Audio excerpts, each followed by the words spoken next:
So it's been raining for days. It is so wet everywhere.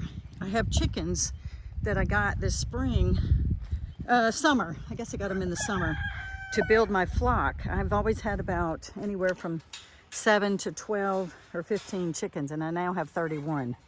So I have the same size chicken house right here that I've always had, and I was a little worried that it wasn't big enough. The other thing I did was I kept all my chickens penned up because the young ones have a tendency to be taken away by hawks.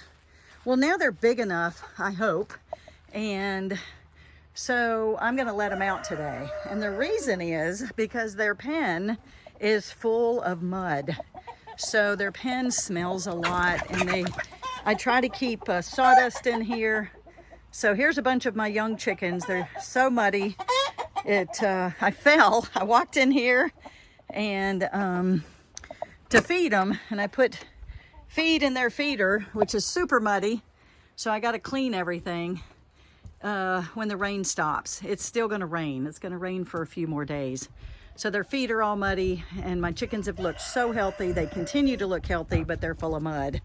So I'm going to let them run free today, and hopefully they'll find their way back to their chicken house. And the chickens I already had will probably help them get back to the chicken house tonight. And I will close them up, and you hear my roosters crowing. All right, guys, I'm going to let y'all go out the other door, the back door I call it, and I will probably be able to put down some sawdust and chips this weekend to hopefully help. The inside is also smelling a little bit like ammonia, and that doesn't usually happen because I've only had a few chickens. This is the most I've had, so I'm going to put more sawdust down in here to make sure that they don't have any breathing issues being in the chicken house.